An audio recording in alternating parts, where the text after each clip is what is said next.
Je m'appelle Claire Dubois et, pendant de nombreuses années, j'ai cru être sur la bonne voie vers la sainteté. Je suis née à Dublin dans une famille profondément catholique, où la foi n'était pas seulement une tradition, mais le fondement de tout ce que nous étions. Mon père était diacre dans la paroisse locale, et ma mère, avec une dévotion indéfectible, nous a enseigné dès notre plus jeune âge que la plus grande mission de notre existence était de servir Dieu. Pendant que d'autres filles jouaient dans le jardin, je passais des heures à me plonger dans les histoires des saints. Leur pureté de vie, en particulier celle de la Vierge Marie, avait quelque chose de fascinant. Je voulais être comme elle, quelqu'un capable de vivre dans l'obéissance totale, le cœur et les pensées entièrement tournés vers Dieu. Alors, à 18 ans, j'ai pris la décision que beaucoup autour de moi attendaient déjà. Je suis entrée au couvent de Sainte-Brigitte avec l'intention de passer le reste de mes jours dans la prière, le jeûne et l'obéissance absolue. La vie au couvent suivait un rythme rigoureux. Nous nous réveillions avant même le lever du soleil. Les heures suivantes étaient consacrées à la doctrine, avec de longs moments de prière à genoux. La discipline était sévère, et toute pensée s'écartant d'une soumission totale était perçue comme un piège tendu par l'ennemi. Au début, cela me procurait un sentiment de sécurité, comme si c'était exactement l'endroit que Dieu avait choisi pour moi. Mais au fil des années, quelque chose a commencé à changer. De petites questions se sont glissées dans mon esprit, tels des murmures importuns. Si Dieu est amour, pourquoi la crainte de lui semblait-elle si constante ?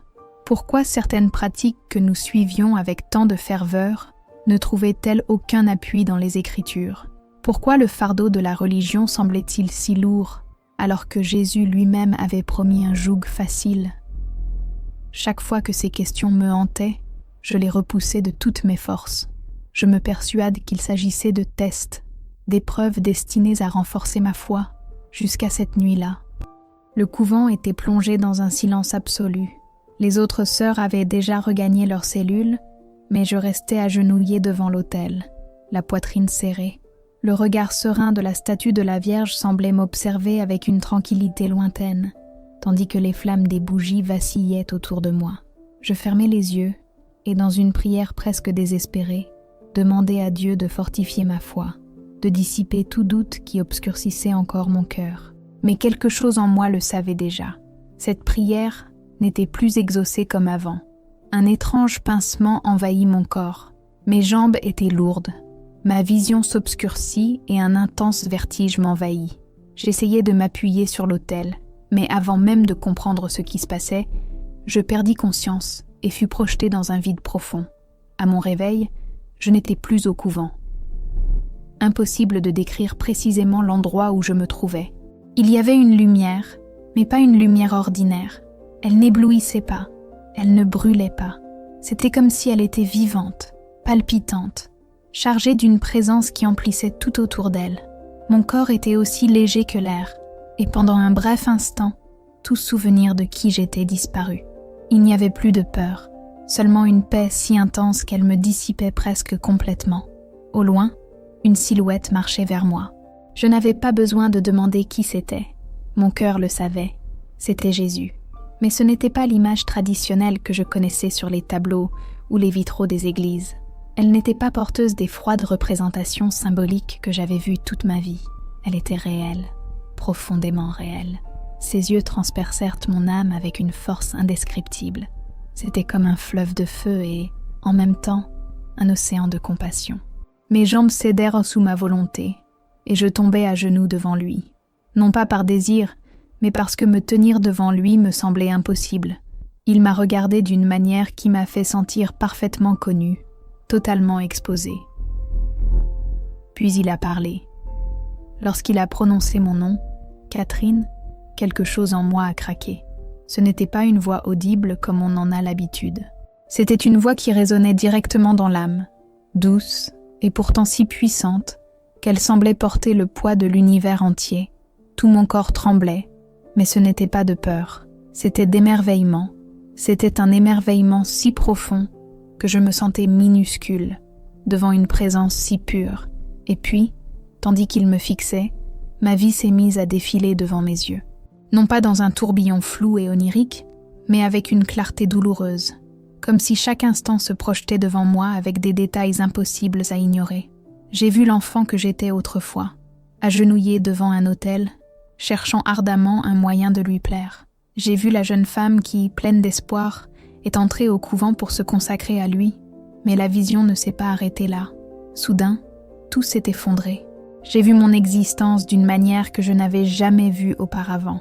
Je me suis vu prisonnier de rituels creux, obéissant à des règles humaines, plaçant ma confiance dans les traditions et les doctrines, et non en lui. La vérité m'a frappé comme un coup de tonnerre. Ma foi n'était pas une véritable relation avec Dieu. C'était une routine soigneusement construite pour me donner l'illusion de la sainteté. Mon cœur s'est écrié. C'est impossible.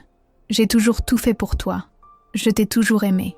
Mais avant même que j'aie pu terminer cette pensée, il a répondu, sans jugement, avec juste une pointe de douleur dans la voix, « Tu as suivi la religion, mais tu ne m'as jamais suivi. » À cet instant, tout en moi s'est brisé. Un mélange de honte, de regret et de compréhension nouvelle s'est emparé de moi. J'ai tenté de balbutier une défense. Mais, Seigneur, je t'ai cherché. Ma voix semblait fragile, insignifiante en sa présence. Puis d'autres visions ont commencé à apparaître. J'ai vu des multitudes agenouillées devant des images, répétant des mots qui n'avaient plus de sens. J'ai vu des gens accorder plus de foi aux chefs religieux qu'à la parole vivante de Dieu. J'ai vu des cœurs convaincus de servir le Christ, mais qui étaient en réalité perdus, noyés dans des formalités et des traditions sans vie. Le poids de cette révélation m'a écrasé. J'étais l'un d'eux. Je faisais partie de ce groupe. Ma foi était un système, une structure de règles, et non une véritable relation avec le Dieu vivant. Les larmes ont commencé à couler sur mon visage, mais je ne pouvais toujours pas détourner mon regard de lui. À cet instant, je n'avais nulle part où fuir. Mon corps spirituel tremblait devant une vérité si implacable et impossible à nier.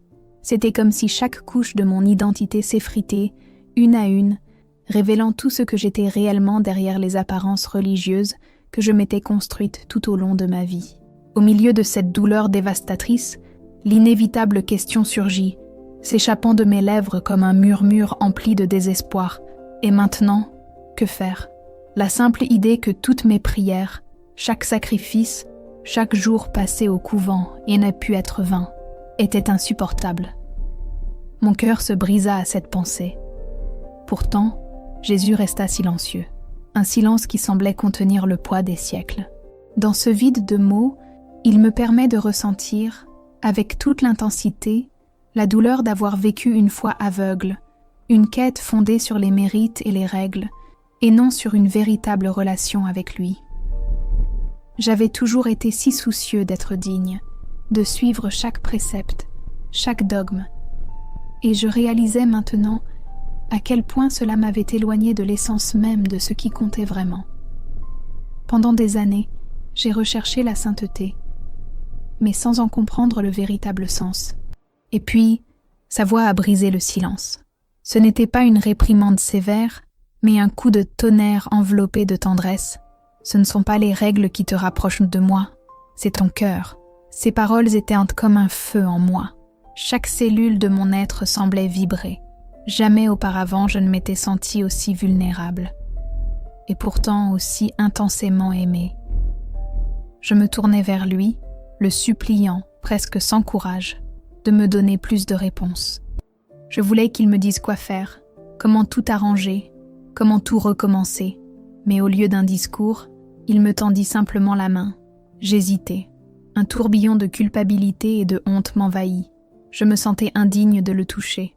Mais lorsque je tendis enfin les mains tremblantes vers les siennes, quelque chose d'indescriptible se produisit. Ce n'était pas un simple contact.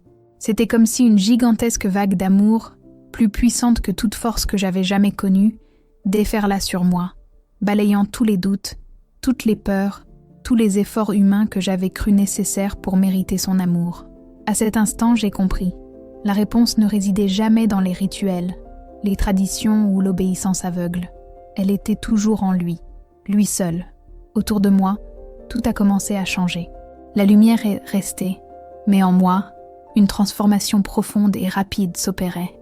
C'était comme si chaque morceau de mon cœur se reconstruisait, descendre à la vie. Le poids de la culpabilité a disparu et pour la première fois, j'ai expérimenté ce que signifie vraiment la liberté. Non pas celle que le monde nous promet, mais la vraie, la liberté qui n'existe que lorsque l'on s'abandonne à la vérité absolue. Le sentiment était intense, mais il ne suscitait pas la peur, seulement du recueillement, et une gratitude qui m'envahit complètement. C'est alors que j'eus une dernière vision avant de partir. Je me vis, au couvent, répétant des prières apprises par cœur, agenouillée pendant des heures, cherchant l'approbation d'hommes en robe cléricale. Puis je vis une autre version de moi-même, différente, dévoilée, sans peur, libérée des chaînes invisibles de la religiosité. Je me tenais devant lui, rien que lui, mon cœur exposé. Et pour la première fois, cela me suffisait. Soudain, mon corps spirituel s'est mis à vibrer, indiquant que la fin de cette expérience était proche. Un sentiment d'urgence m'envahit. Je ne voulais pas retourner en arrière. Je ne voulais pas retourner à la routine étouffante du couvent, ni au vieux schéma d'un système qui me semblait désormais vide. Je voulais rester là, enveloppée de cette paix, de cette vérité indéniable. Mais le regard de Jésus m'a apporté la réponse, sans qu'il ait besoin de dire un seul mot. Il était temps de repartir. J'avais besoin d'emporter cette vérité avec moi. L'expérience que j'avais vécue là-bas avait été un cadeau, une révélation. Mais le choix de ce que j'allais en faire m'appartenait désormais. Je pouvais tout ignorer, faire comme si de rien n'était, retourner à mon ancienne vie, ou bien suivre le chemin étroit, le chemin de la vérité, sans garantie, sans confort, sans les fausses garanties d'un système religieux, mais avec lui, quand j'ai réalisé qu'au fond, la décision avait déjà été prise. Un vent fort et soudain m'a enveloppée et tout a disparu. En ouvrant les yeux, une lumière froide et artificielle me piqua les yeux, l'odeur d'antiseptique, le bruit lointain de pas précipités. Tout me fit comprendre rapidement. J'étais à l'hôpital. J'avais des pulsations dans la tête. J'avais l'impression que mon corps pesait 1 tonne. Je clignais des yeux à plusieurs reprises, essayant de me repérer, mais le souvenir de cette expérience vibra encore en moi comme un tremblement de terre silencieux. Et puis la peur est venue. Comment expliquer ce que j'avais vécu ? Comment retourner au couvent et faire comme si de rien n'était ? Je savais, avec une clarté absolue, que je n'étais plus la même personne qui s'était agenouillée devant l'autel ce soir-là. Quelque chose en moi était mort, mais en même temps, quelque chose de bien plus grand était né. Avant que je puisse reprendre mes esprits, la porte s'ouvrit. Une des sœurs entra, stupéfaite de me voir réveillée. Quelques secondes plus tard, elle appela la mère supérieure. Mon cœur s'emballa. J'avais besoin de parler. J'avais besoin de raconter ce que j'avais vu. Et lorsque la mère entra dans la pièce, avec son regard dur et distant habituel, je décidai de ne pas me taire. J'ai rassemblé le peu de force qui me restait et j'ai commencé à parler. Les mots sortaient avec une force que même moi je ne comprenais pas, comme s'ils étaient impossibles à contenir. J'ai parlé de la lumière, j'ai parlé de Jésus. J'ai parlé de la vérité qu'il m'avait révélée, de la façon dont nous avons passé notre vie à servir un système, oubliant de rechercher une véritable relation avec lui. Le silence dans la pièce devint étouffant. La religieuse me fixait comme une hérétique. Quand j'eus terminé, elle s'approcha de moi à pas lents, me prit le pouls avec fermeté et, d'une voix glaciale, dit simplement « Ce que vous avez vu ne venait pas de Dieu, sœur Catherine. C'était une tromperie, un piège de l'ennemi pour vous égarer. Mon cœur s'est brisé. Je savais que ce ne serait pas facile de partager ce que j'avais vécu, mais je n'aurais jamais imaginé que le rejet serait si immédiat et si froid. J'ai cherché un signe de compréhension sur le visage des autres sœurs présentes, mais je n'ai trouvé que des expressions fermées, pleines de jugement. Personne ne voulait m'écouter. À cet instant, j'ai su que je ne pouvais plus rester là. La décision de quitter le couvent ne s'est cependant pas prise du jour au lendemain. Pendant des semaines, j'ai lutté avec l'espoir qu'il y avait peut-être un moyen de rester ici sans trahir ce que Jésus m'avait montré. Mais à chaque nouvelle aube, cette possibilité me semblait plus lointaine. Il me suffisait d'entrer dans la chapelle et de voir les sœurs agenouillées devant les statues pour qu'une oppression suffocante me serre la poitrine. Les chants répétitifs, les prières machinales, la dévotion aveugle à un système, Tout ce qui m'avait autrefois rassurée me semblait désormais vide et sans vie.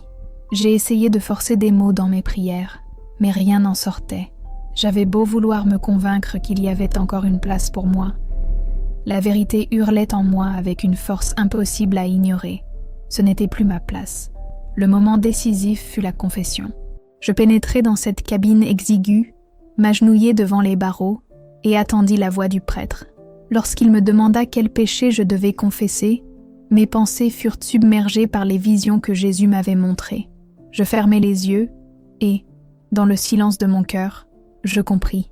Confesser mes fautes à un homme n'avait plus de sens, alors que je les avais déjà confiées directement au Christ lui-même. Le prêtre, de l'autre côté, attendait patiemment, mais je restais silencieux.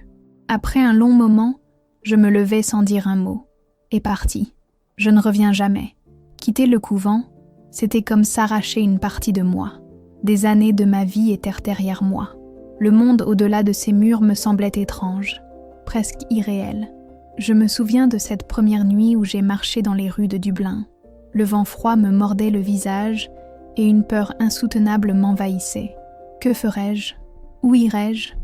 Je n'avais pas d'argent, pas de chez moi. Ma famille, si dévouée à l'Église, n'accepterait certainement jamais ma décision, mais même entourée d'incertitude, quelque chose en moi résistait. Le souvenir du regard de Jésus, la paix que je ressentais en sa présence, était plus réel que tous les défis auxquels je faisais face. J'ai marché sans but pendant des heures, perdu dans mes pensées, jusqu'à ce que j'aperçoive au loin une petite église, différente de tout ce que j'avais vu jusqu'alors, simple, sans vitraux, sans statues ni décorations sophistiquées. Pourtant, quelque chose en moi me poussait à y entrer. Le cœur battant et les mains tremblantes, j'ai franchi ces portes sans savoir à quoi m'attendre. L'atmosphère était modeste mais accueillante. Certains priaient en silence, d'autres discutaient tranquillement. Il n'y avait ni rituels élaborés, ni cérémonies solennelles. C'était simplement un espace de foi authentique, vivante et sans prétention. Tandis que je regardais, une voix douce attira mon attention. Un homme âgé se tenait en chair, une Bible ouverte à la main, parlant simplement, sans apparat, sans un ton de supériorité. Ces paroles me touchèrent droit au cœur. Vous connaîtrez la vérité, et la vérité vous libérera. Ce n'est pas la religion qui sauve, ce ne sont pas les traditions, c'est la foi, la vraie foi en Christ.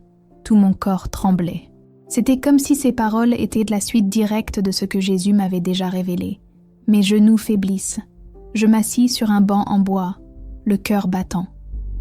Ce ne pouvait être une coïncidence. C'était comme si Dieu confirmait tout, une fois de plus. Ce soir-là, j'ai entendu quelqu'un parler pour la première fois du salut par la grâce, sans pénitence, sans œuvre, sans intermédiaires humains. Cet homme prêchait directement à partir de la parole, sans manipulation, sans dogmes imposés. C'était pur, c'était vrai, les larmes coulaient à flots. Et là, pour la première fois de ma vie, j'ai senti que j'étais enfin là où je devais être. C'était la foi que mon cœur avait toujours recherchée, mais que je n'avais jamais trouvée derrière les murs du couvent. À la fin du message, un membre de l'église s'est approché de moi avec un sourire accueillant. Il m'a demandé si j'avais besoin d'aide. J'ai hésité. Raconter mon histoire signifierait rompre avec tout ce que j'avais été. Mais à cet instant, j'ai compris qu'il n'y avait pas de retour en arrière. Je l'ai regardé dans les yeux. J'ai avalé la boule dans ma gorge et, avec une honnêteté brute, j'ai finalement prononcé les mots qui ont libéré mon âme. Je veux connaître Jésus pour de vrai. Je m'attendais à un regard de désapprobation, peut-être de méfiance. Mais à ma grande surprise, les yeux de l'homme brillaient d'un mélange de joie et de compréhension. Il ne m'a pas interrogé sur mon passé. Il ne m'a pas interrogé sur mon départ du couvent. Il a simplement souri et m'a dit « Vous avez déjà commencé à le trouver ». Ces mots m'ont fait l'effet d'une bouffée d'air frais.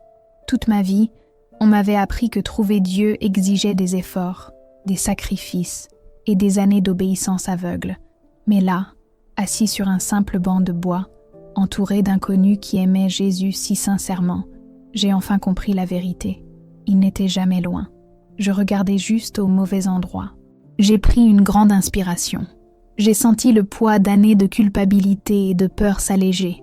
Et pour la première fois, j'ai prié d'une manière qui ne venait pas d'un livre ou d'une tradition, juste du fond du cœur, comme une fille qui parle à son père, et il m'a entendu. Les jours suivants, je suis restée dans cette église.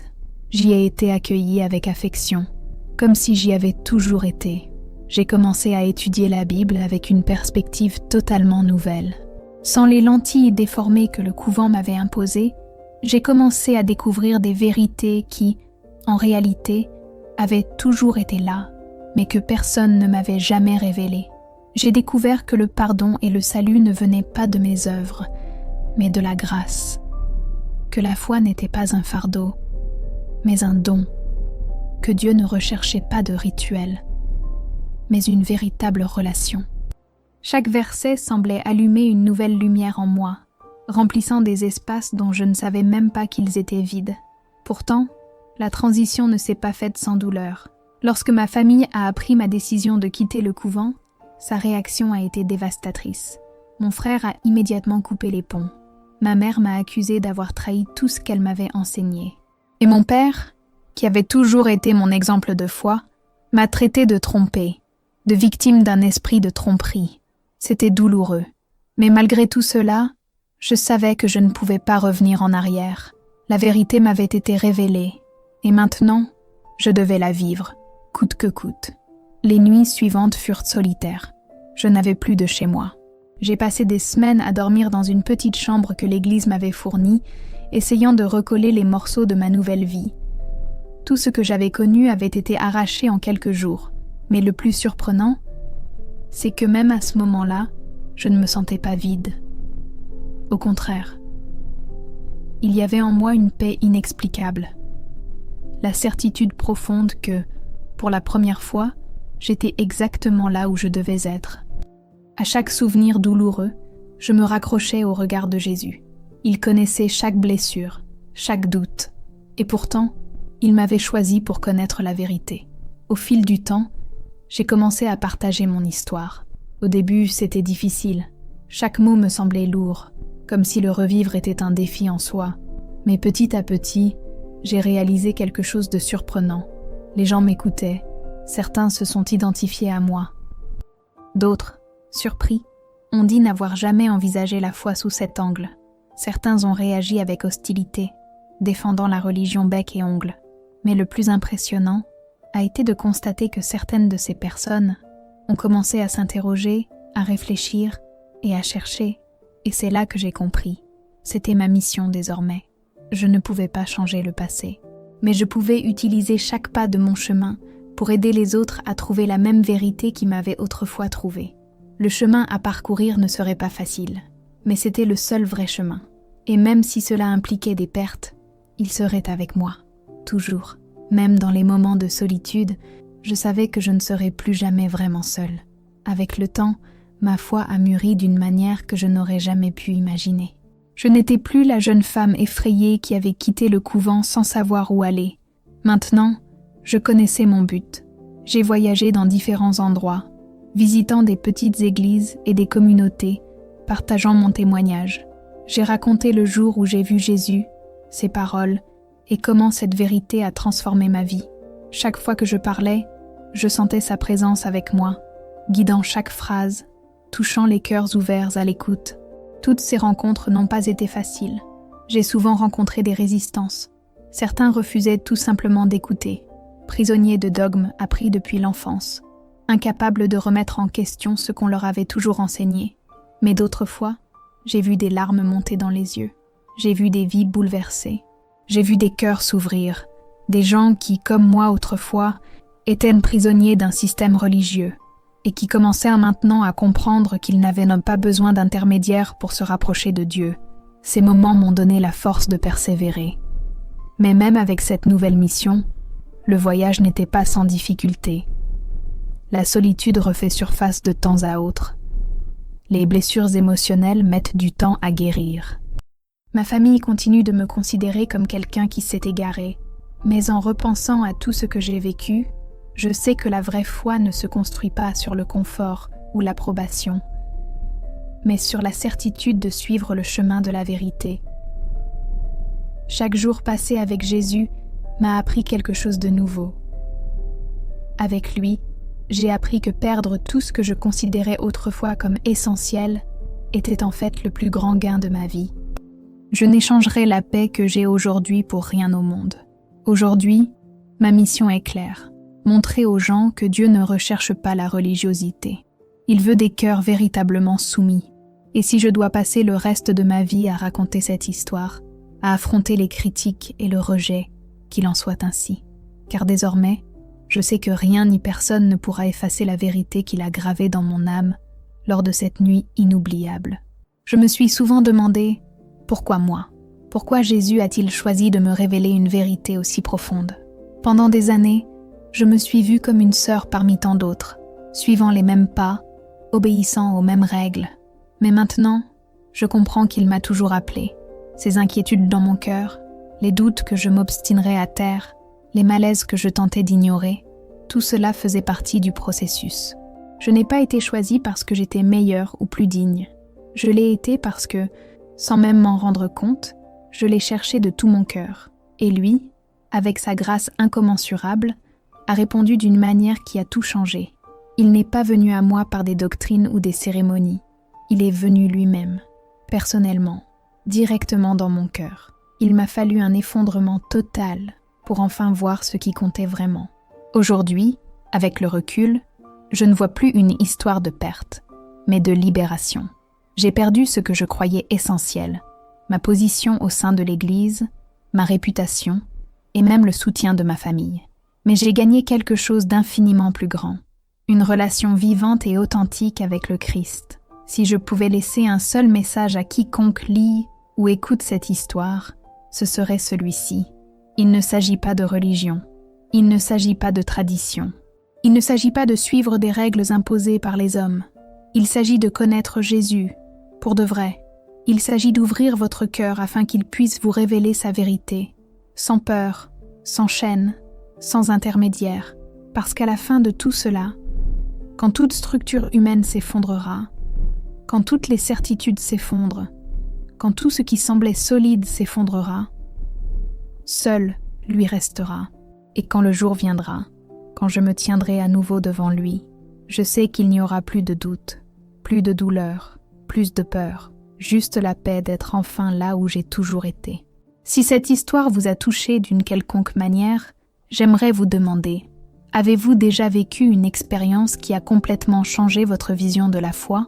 Avez-vous déjà eu le sentiment que vos croyances n'étaient peut-être pas entièrement vraies ?